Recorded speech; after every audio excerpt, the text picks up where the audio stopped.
Welcome, Smyth Jetta builders. This video is on the B-pillars. It's probably the most frustrating part of building a Mark V Jetta. So this first part of the video is very specific to the Mark V because of the boron steel in the frame. The Mark IV doesn't have it, and obviously the other kits don't have it either. The boron steel is a butt kicker. And as you can see, I did already put the B-pillar braces in. I wish I would have videoed it a little bit yesterday. It took me the better part of the day to put these two in. It's a lot of drilling, and if you mess up, it gets worse and worse. So, the first tip is fresh drill bits. If you are finding it's not biting, stop and just spend the money for a new bit. Mark gives you 3 or 4 bits with the kit, along with a little baggie of goop that is basically a cutting fluid. Now, I use my own. I like this stuff. I got a big bottle of it. It's called Anchor Lube. There's a million different ways to go, and honestly, what you're trying to achieve with the cutting lube or the cutting paste or the tap paste, it's a bunch of different names, and I'm sure there's slightly different formulas, but really what you're trying to do is dissipate heat. That's the key. So I wouldn't get too caught up in this paste or that paste. I really don't think it makes a difference. I've used 3 different types of stuff, and I didn't notice any difference in the cutting. Really, the key thing is fresh bits, and you may go through a few. The previous Mark V I built, I don't know, I was having a great day. 1 drill bit and a little bit of paste, and I got all the way through it. That was fantastic. I was dreading that day of drilling these B-pillars because it's a big bit. Now, I will say, I'll add, don't hurry. Do one of them one day and another one the next day. To be honest with you, I'm muscles physically sore today from muscling that drill on to get the pressure that I needed to cut into the boron. And towards the end of the day, I was getting sloppy, I was getting worse, and that just makes things, it's an exponential curve. It gets worse and worse and worse. So what happens when you drill too fast, don't have enough pressure, or have a dull drill bit? Any of those 3, it actually hardens the surface of the boron, mostly from that temp, because it gets really hot right at the tip of the bit. And then it's doubly hard to drill through it. And sometimes you just can't get it then. So what do? Well, you drill another one right next to it. And you go maybe a ½ inch away or something, and just go again. So as I was saying yesterday, at the end of the day, I burned several and had to double. And I don't like doing that. It sucks. It's not professional. So if you start getting tired, put it up for the day. Go do something else. Go watch your show on TV, what have you. Have a beer, have a soda, have a coffee, whatever. So don't be in a rush. Fresh drill bits, don't be in a rush. The key that we're trying to do, using lube and going slow, is to keep from building that heat up right at the tip of the drill. So how do you do it? Well, I agree with the Smyth Performance build manual. As you can see, I've got this one clamped in place. It's bolted, but so you can see where the clamps are. The hard part is down here. I've got these Harbor Freight big old long clamps. I've got 4 of these, and I use them all the time. Now, if you're just building one, you don't want to go buy some clamps just for that. Get creative with your clamping, because you've got to get it clamped in place, and once you start drilling, you don't want that thing to move. Second bit, and I'm going to have to pan down here a little bit because it's not quite in. There we go. So I like to put speakers in, or a exhauster, a vent in this panel. and that gives you the ability to use the shorter clamps to get a couple more clamps in. So clamp the crap out of it, get it in place, double check before you start drilling that you have full overlap in the top and full overlap in the bottom. Well, all the way around. If you don't quite get it overlapped enough, or it scoots on you a little bit while you're drilling, that drill bit's going to want to come off the steel and go just through the aluminum, and now you've just buggered everything up. So make sure you got your overlap before you start. It's a bunch of techniques. You can drill out the aluminum piece first, clamp it in place, and mark it. You can clamp the aluminum piece on and just drill through the aluminum into the steel, through the boron steel, the final layer of steel on the inside. Or there's a multitude of combos you can do there. My preferred technique, and there are drawbacks to it, but my preferred technique is I clean all the burrs off of the aluminum panel as it comes from Smyth Performance. Don't drill it out. I clamp it in place, double check that I've got good overlap everywhere, and it really is only going to fit in one place. So you can start mocking everything up, but you really don't need to because it's only going to fit in one place. And then I just go ahead and start drilling. Once I know I've got it clamped down in place, I go ahead and start drilling. Now, if you have Claycos, you can put Claycos in the ones that you get through, and that will help hold it in place. If you don't, you can just stick a rivet in it and not pop it, or you can stick a number 10, like a 1032 or a 1024 through there just to help you hold it in place while you're drilling, because the aluminum is softer, and of course it'll wiggle as you're really wailing on that steel. Now the layer of steel is actually a 3-layer piece. There's sheet metal, common mild steel on each side, sandwiched with that thick boron in the middle. So you'll start biting in, you're like, oh yeah, this is easy. And then you hit that boron in the middle, and then it bogs down. And that's where it's important not to hit that trigger on the drill and zzz, and then you burn that bit, you've hardened that spot, and you're basically starting over, in my opinion. I haven't found a great way, once you've hardened it, I'll go into this in a little bit, but I haven't found a great way of how to fix that other than just going ahead and drilling another one 1/2 inch away. Once I get all the holes drilled, I unclamp it, take it off, and I clean all those burrs off. I put sealant in there, and then I mush it on and pop my rivets, and I like to do a few 1032 bolts, and we'll get into that in a little bit. So I don't start riveting it, actually popping the rivets as I go, because there's so much metal shavings that you get from drilling, and I really don't want that in the middle of the sandwich that we're making. So that's my personal technique of how I do it. Take it with a grain of salt. I believe Mark does it the same way, so it must be pretty good if both of us do it. If you got a better idea, by all means put it in the comments, and we'll share that information with everyone else. So that's the technique. If you did end up burning one of the holes, and as I mentioned, I burned a couple yesterday and just couldn't get the 3/16 bit through there.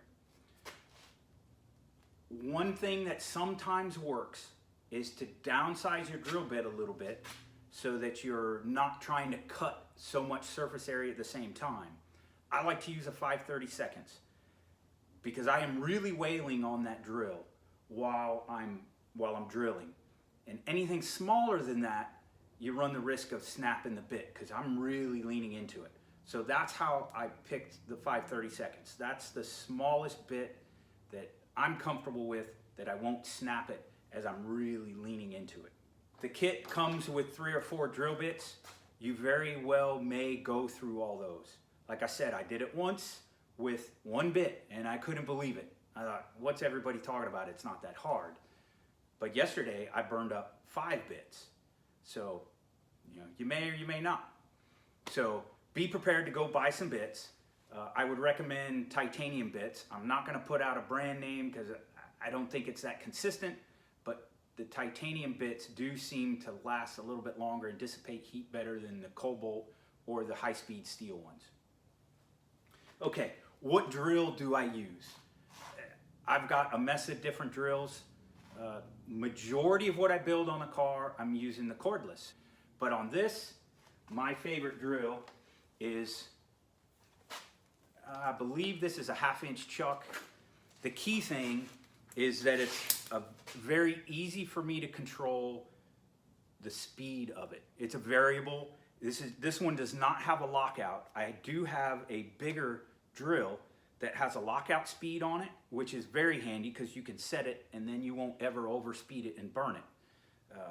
But this one is so much more comfortable for when I'm pushing. So when you're picking the drill, think about being able to hold the right speed and also how comfortable it is really wailing on it and pushing. I have a little pneumatic drill and I love this thing for anything else, but not this, simply because it's a very sensitive trigger. And I'll show you what I'm talking about, and hopefully you can hear through the video. So it's a variable trigger, and that's probably too fast. But the next, I mean, if you sneeze, that thing it goes. So I don't use this one because it's too easy to mess up, and then you've burned the bit and you've hardened the spot, and life is a bum. So my favorite drill for this one is a good variable speed. I'm very happy with the DeWalt, but I'm not promoting DeWalt as a DeWalt. It's just one that I bought. It's a tough drill. I like it, but it's the trigger that I'm really happy with, and the comfort of being able, I can push all different ways. You're gonna be switching up the way you're pushing. You might do this one time, and you might do this another time, and you might switch hands, vary it up so you don't get too sore. I'm having trouble lifting this drill today. I'm so sore from yesterday. Okay, so that's the drill I like. One last thing, and it doesn't really matter on the drill, but you may clip this little bit here as it finally goes through, and the chuck may make contact here. Now it all gets covered, so it doesn't matter. So if you do cut it up a little bit, put some paint on it so it doesn't rust, nobody's ever gonna see it. But if you have a keyed chuck, it has those big teeth, and that will eat it up. It has more teeth than I do. No more comments about my missing tooth. I have an appointment to get that fixed. If you have that keyless or a keyed chuck, for example, this one, right? If I made contact there, that would bugger it up pretty good. You can see I've made contact on this a few times, but it doesn't burn it up too bad. Put a little paint on it, everybody's happy. Be careful that you don't break the bit. You can listen to the sound as you're drilling, and you can hear when you have gotten through the boron and you're starting to that last little bit of steel on the inside, and that's when you let off your pressure so you don't go, oh, and snap that bit. Okay, just something to watch out for. All right, let me get those clamps off and we can zoom in here a little bit. So I got the clamps off. I'm gonna go ahead and drill one down here at the bottom. So hopefully the video will pick up the speed of the drill and you can see how much pressure. And if you look at my body, you'll see that I'm really braced behind me and I'm really pushing in. Just be ready to let off. Let me see if I can get the speed that I'm shooting for. Now keep in mind, as you load the bit, the drill is gonna slow down. And that's okay.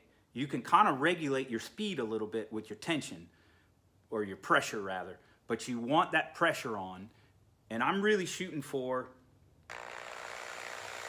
well, let's put it in forward first. That's about the speed that I'm drilling.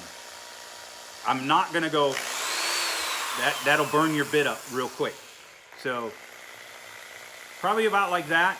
Now as I put load on it, I'm increasing trigger pressure, and I'm just grabbing it with my pinky and my second finger there so I can get lots of force behind it. Because I'm not trying to over exaggerate it, but it's a lot of force. Really the way to do this would be have a portable drill press that you clamp on. That would really be the way to do it. I don't have one. I don't know if you do, but I kind of doubt it. Most of you probably don't. So that's about what I'm shooting for. So let me go ahead and drill that one so you can see how it should go. Hopefully I don't mess this one up. I've got a drill bit that I've drilled maybe 3 or 4 holes with. So it should be pretty fresh. So let's go ahead and do that.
So that's about how it should go. That one went pretty well. You could tell at the end, I kind of jerked into it. I wasn't listening for that change in speed, and it's actually a little bit of a bog down.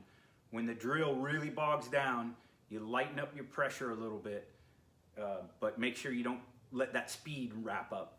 And you could see that I kind of fell into it a little bit and punched the drill a little bit harder than I wanted to. Not too bad. Didn't damage anything, everything's okay. But you want to avoid that if you can. All right, so that about covers it for drilling the boron.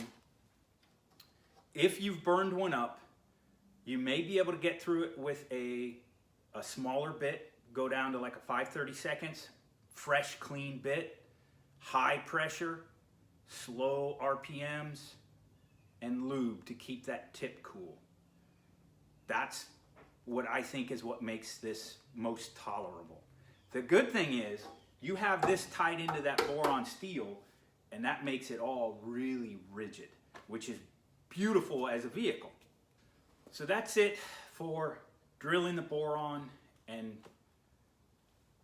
bolting, riveting your B-pillar braces on. I hope that's helpful. I really didn't mean to make this so long, but I wanted to cover everything that I could. I'm not a metallurgist. I don't know everything about heating up of the boron and all that. I'm just doing the best that I can. If you know better, or if anybody has an idea what you can do that once you've heated it up and you can't get a drill bit to go through, by all means, please put it in the comments. We're all looking for ways to fix little problems like that. That would be great. Thanks for watching. Again, my tips are fresh drill bits. Don't be afraid to spend another 20 bucks. It will save you 2 days of work buying another 3 or 4 drill bits. If you burn a bit and then you try to drill again with it, you're gonna harden another spot on that boron, and you're just gonna make life miserable for yourself. Trust me. Any of the guys on the Facebook pages will agree.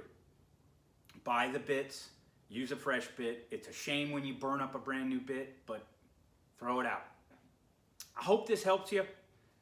Good luck with your build, and I appreciate your support.